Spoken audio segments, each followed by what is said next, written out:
لمبے انسان اور آندھی۔ اثر اور نائمہ دونوں خاموشی سے کھڑے ہوئے تھے۔ اثر نائمہ کے چہرے کو دیکھ رہا تھا جو گہری اداسی کے احساس میں ڈوبا ہوا تھا۔ بلا شبہ ان سارے واقعات نے نائمہ کو ہلا کر رکھ دیا تھا۔ اثر کو محسوس ہوا کہ نائمہ کی توجہ دوسرے حقائق کی طرف دلانا ضروری ہے۔ نائمہ، تم نے قیامت صغریٰ دیکھ لی۔ یہ دیکھ لیا کہ اللہ تعالیٰ بڑے سے بڑے مجرم کو کس طرح ہلاک کرتے ہیں اور کس طرح اہل ایمان کو اپنے عذاب سے بچاتے ہیں۔ اب یہ بھی دیکھ لو کہ کس طرح وہ انہیں زمین کا اقتدار دے کر حکمران بنا دیتے ہیں۔ یہ کہہ کر اس نے اپنا ہاتھ نائمہ کی طرف بڑھایا۔ نائمہ نے خاموشی سے اپنا ہاتھ اثر کے ہاتھوں میں تھما دیا۔ اثر اس کا ہاتھ اپنے ہاتھ میں لے کر کشتی پر چلنے لگا۔ ایک دفعہ پھر منظر پہر اور دن تیزی سے بدلنے لگے۔ چند قدم بعد وہ رکا تو نائمہ نے دیکھا کہ وہ دونوں ابھی تک کشتی پر کھڑے ہیں، مگر یہ کشتی ایک پہاڑ پر کھڑی ہوئی ہے، پانی اتر چکا ہے۔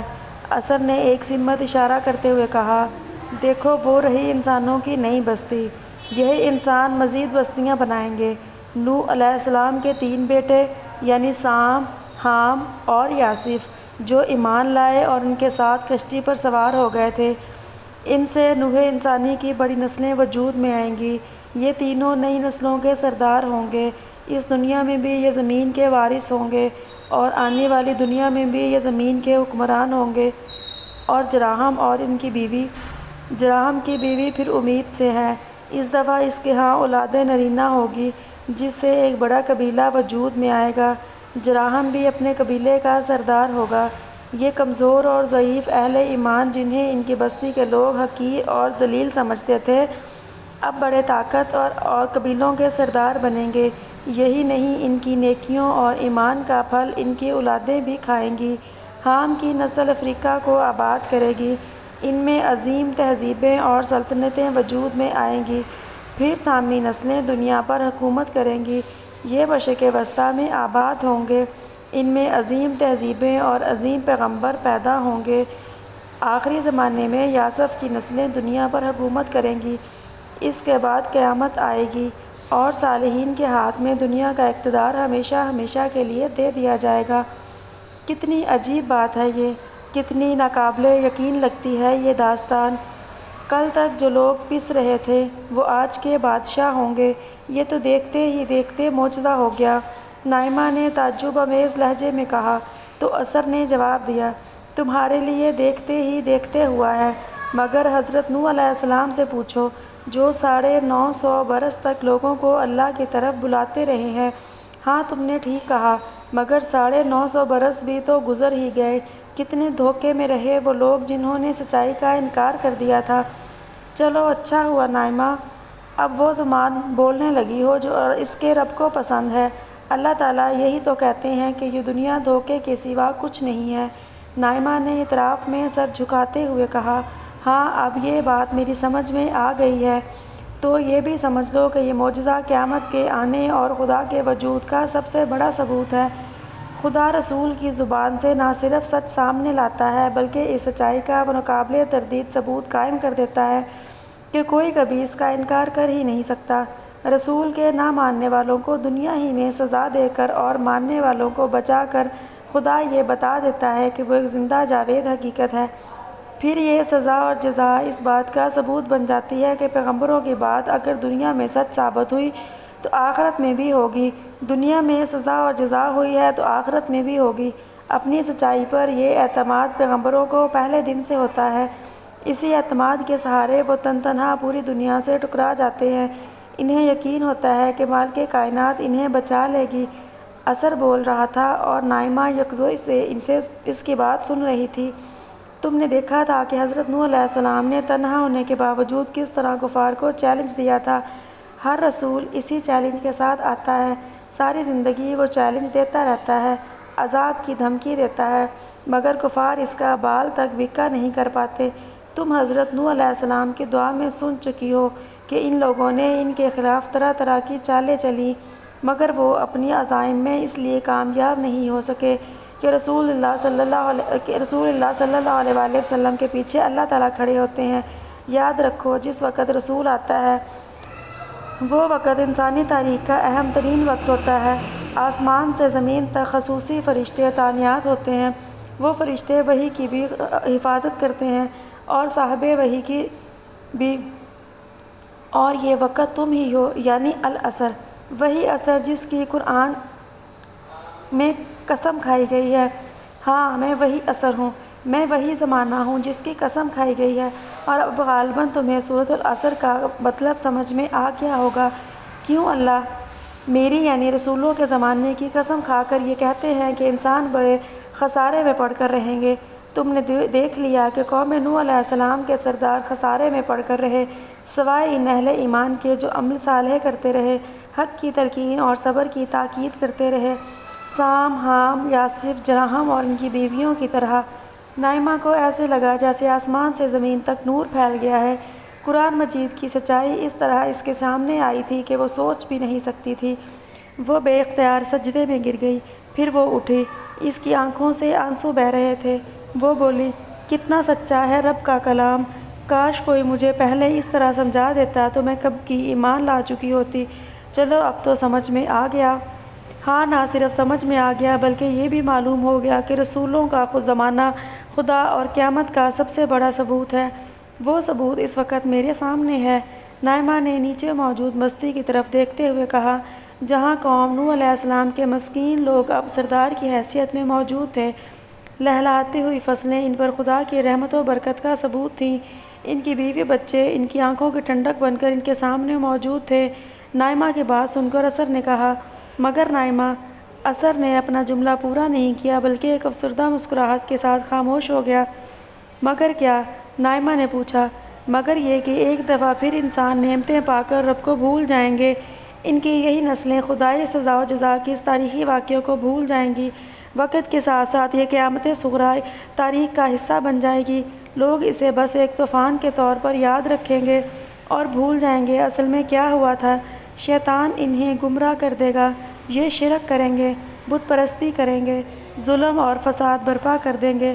اللہ تعالیٰ ایک دفعہ پھر اپنے پیغمبر بھیجیں گے، پیغمبر پھر جھٹلائے جائیں گے، پھر ایسی ہی قیامت صغری ان اقوام کے لیے برپا کی جائیں گی۔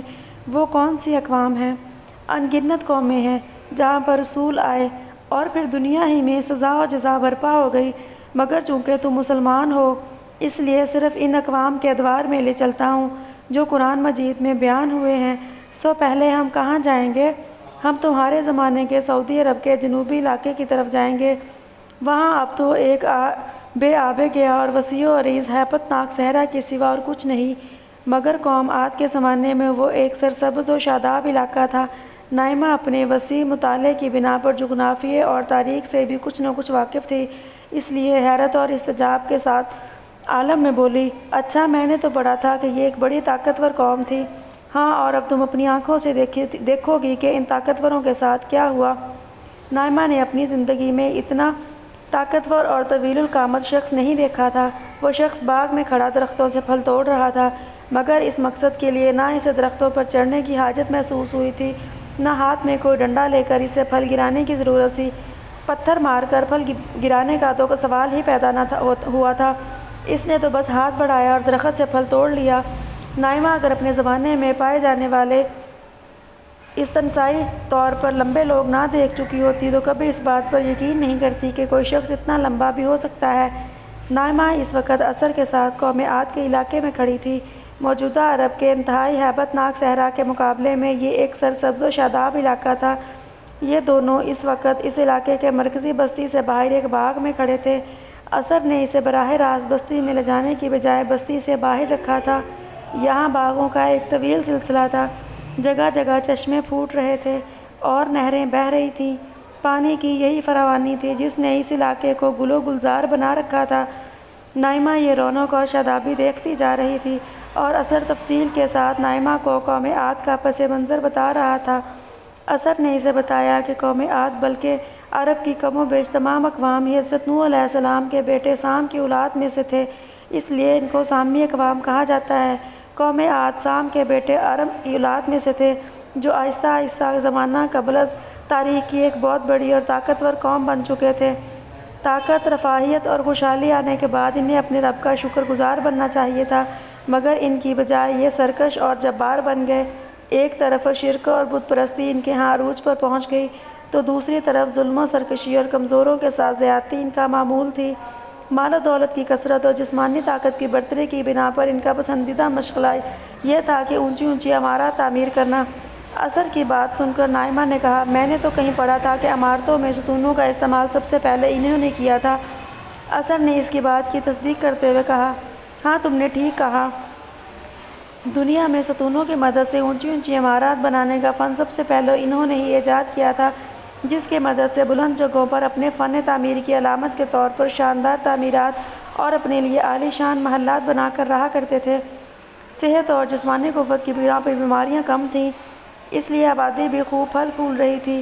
یہ باتیں کرتے ہوئے اثر اور نائمہ ایک باغ کے قریب پہنچے تو وہ شخص نائمہ کو نظر آیا جو اطمینان کے ساتھ ہاتھ بڑھا کر باغ کے درختوں سے پھل توڑ رہا تھا۔ لگتا تھا کہ وہ شخص بہت بھوکا ہے، اس لیے جلدی جلدی پھل توڑ کر ساتھ ساتھ تیزی سے انہیں کھا بھی رہا تھا۔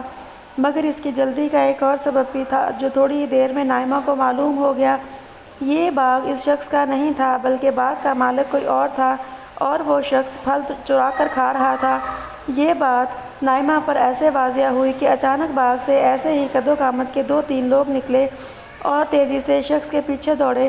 اس نے بھاگنے کی کوشش کی مگر پکڑا گیا، جس کے بعد ان لوگوں نے اسے انتہائی بے رحمی سے مارنا شروع کر دیا۔ وہ شخص چیخ رہا تھا، رحم کی بھیک مانگ رہا تھا، مگر مارنے والے رحم کے ہر جذبے سے خالی تھے۔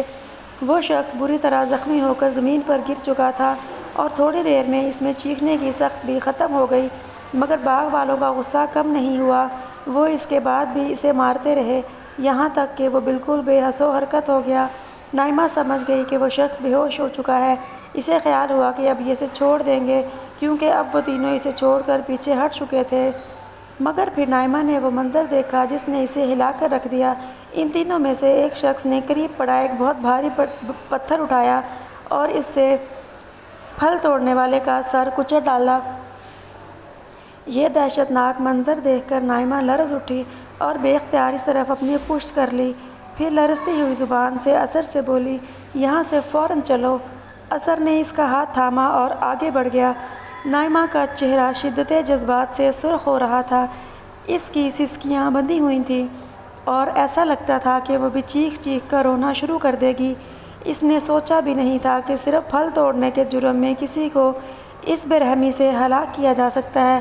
آخرکار اس سے ضبط نہیں ہو سکا اور وہ ایک جگہ بیٹھ کر واقعی رونا شروع ہو گئی۔ اثر بھی اس کے ساتھ بیٹھ گیا۔ تھوڑی دیر میں نائمہ کا دل ہلکا ہوا تو وہ اثر سے بولی، یہ انسان ہے یا وحشی؟ کوئی اس طرح بھی کر سکتا ہے؟ یہ انسان ہے اور اپنے زمانے کی انتہائی جبار قوم ہے، مگر یہ بے حد ظالم بھی ہے۔ یہ جب کسی پر ہاتھ ڈالتے ہیں تو ایسا ہی معاملہ کرتے ہیں۔ ارد گرد کے سارے قبائل کو انہوں نے کچل ڈالا ہے۔